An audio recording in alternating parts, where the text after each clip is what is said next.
Dando continuidade aí, nós vamos ver as características principais aí do psicopata. Ausência de culpa, ele nunca sente arrependimento nem remorsos, os outros é que são culpados de tudo que acontece de mal. E vive com a certeza absoluta que nunca é errado. Não teme a punição por ter a certeza que tudo que faz tem um propósito benéfico, né? Lembrando que esse propósito benéfico é para ele mesmo, tá? E essa questão dele não sentir culpa é justamente por isso, porque para eles a sociedade está errada, ele que está certo, e muitas vezes quando os seus planos não dão certo, né, que ele não é beneficiado, é quando ele tem a certeza de que a sociedade anda errada. Mestres da mentira, para eles a realidade e a ilusão fundem-se num só conceito, pelo qual regem seu mundo. São capazes de contar uma mentira como se estivessem a descrever detalhadamente uma situação real e não sabem viver sem mentiras. Então, o fato deles mentirem tanto, acho que vocês já escutaram falar, né? Um ditado popular que fala, a pessoa vive fala tanta mentira que as suas mentiras viram verdades para ele mesmo. E é nesse sentido que ele vive, tá? Esse jogo de manipular outras pessoas fazem com que ele realmente minta por diversas vezes e viva realmente nesse pensar, né? Que a mentira não vai trazer malefícios para ninguém, tá? Mas vai estar ajudando, porque essas mentiras fazem parte aí do seu auto-benefício, né? Do seu planejamento. Manipulação e egoísmo. Não tem a noção de bem comum. Desde que ele esteja bem, o resto do mundo não lhe interessa. Extremamente manipulador, que usa o seu encanto para atingir os seus objetivos, nunca pensando nas emoções alheias. Até porque, né, nós vimos aí que ele não tem remorso, né, então por que é que ele vai pensar no outro, se ele sempre está certo, né? Não reconhece a dor que provoca nos outros, manifesta facilidade em lidar com as palavras e convencer as pessoas mais vulneráveis a entrarem no jogo dele. Querem controlar todos os relacionamentos, para isso recorre a esquemas, intrigas e seu charme para se fingir de amigo, tá? Então aí entra muito das características que eu falei para vocês quando eu mostrei aquela gravura, né? Ele é charmoso, tá? Ele tem o poder de convencimento, então ele manipula, né, um grupo de pessoas com muita facilidade, certo? E ao mesmo tempo, esse grupo de pessoas, eles vão achar que esse psicopata, né, que eles não sabem que que é um psicopata, eles vão achar que ele é a melhor pessoa do mundo, tá? Então imagine aí no grupo de vocês aí do 6º semestre, é uma turma pequena, né? Se tivesse um psicopata, coisa que não tem, né? Mas se tivesse, ele iria manipular todos, tá? No intuito, num benefício para ele, tá? E assim, se o propósito dele, o planejamento dele fosse colocar vocês um contra o outro, caso ele não conseguisse, ele ia se revelar, tá? E iria mostrar agressividade, iria realmente mostrar quem ele é, uma pessoa má, ok? Caso ele conseguisse, ele podia sair do grupo, né? Porque o plano dele foi concretizado.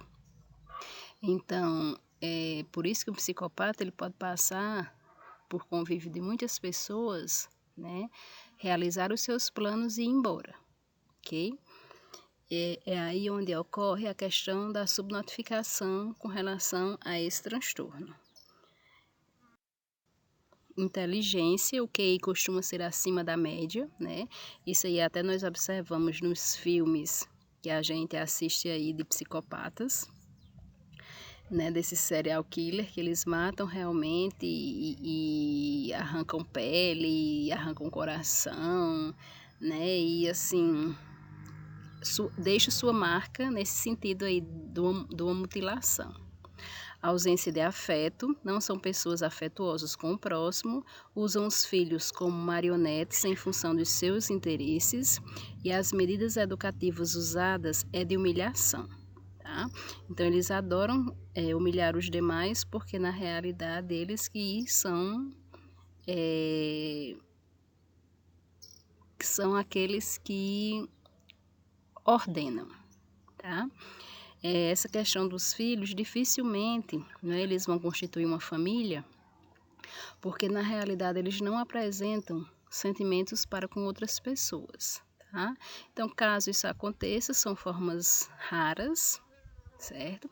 E realmente ele vai manipular todos, não só os filhos, quanto a pessoa que convive com o seu cônjuge, tá? Mas, na realidade, essa questão sentimental, afetuosa, dar carinho, dar amor, eles não conseguem como uma pessoa normal.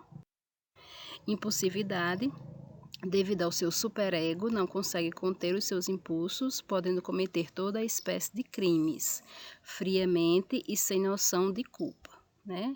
Então, como a gente já falou, a questão, né, da humilhação, tendo como característica aí, e também a questão dos sentimentos. Eles não vão ter culpa porque não há sentimentos.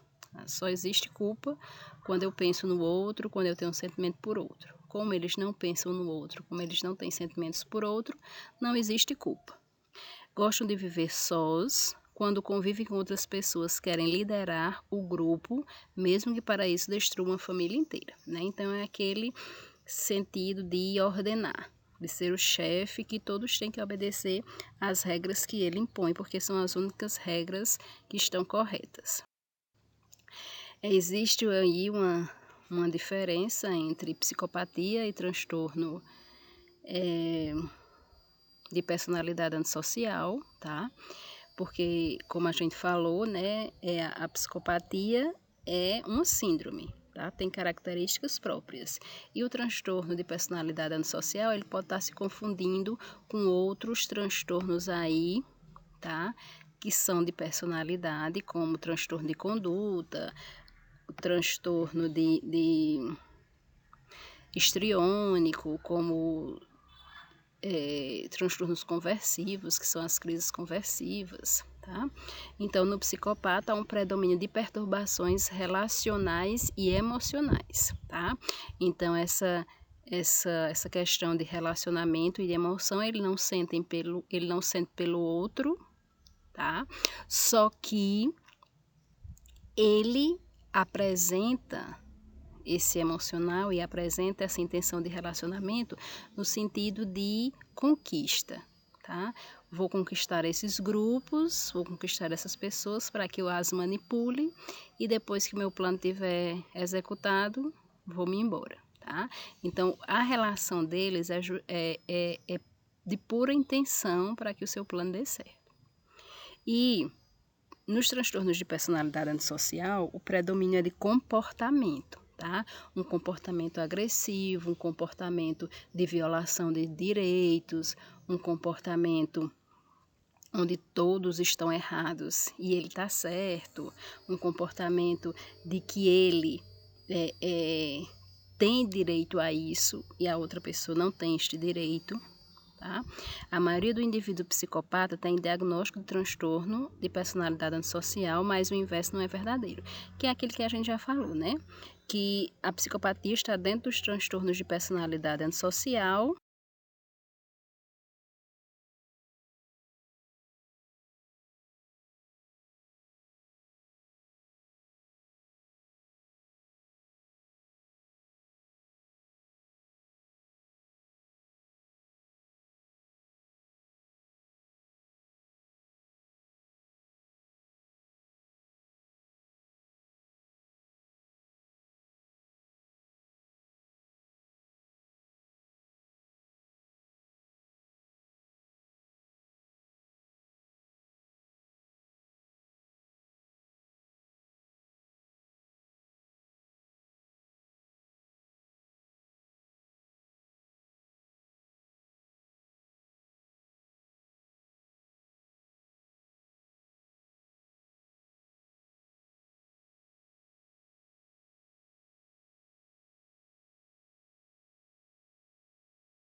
Influências ambientais, disfunção familiar é o fator psicológico mais importante, abrangendo comportamento antissocial ou alcoolismo paterno, falta de limites e supervisão enquanto criança e separação ou perda de um dos pais. Então, vocês veem que a questão ambiental, a questão familiar, ela está intrinsecamente aí relacionada nessa questão da formação da personalidade, né? Até onde eu tenho uma infância salutar, até onde eu tenho uma infância com limites, com supervisão, com atenção, com amor, tá? E até onde eu não tenho nada disso, ok?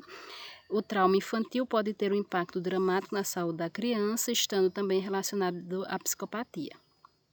Eu não me recordo. Me lembrei. Não sei se vocês já assistiram o filme Hannibal. São vários filmes dele, tá? E daí ele fala,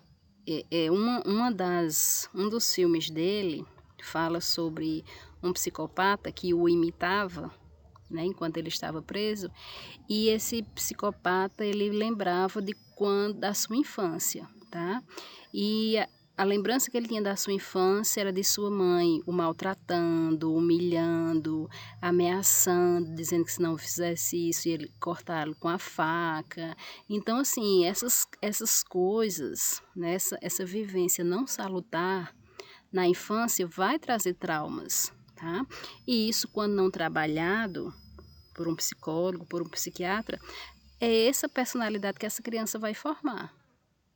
Então, ela pode, com isso, ter ausência de sentimentos, ter ausência de culpa e realmente virar aí um psicopata. Que a gente tem falado aqui do diagnóstico da neuroimagem.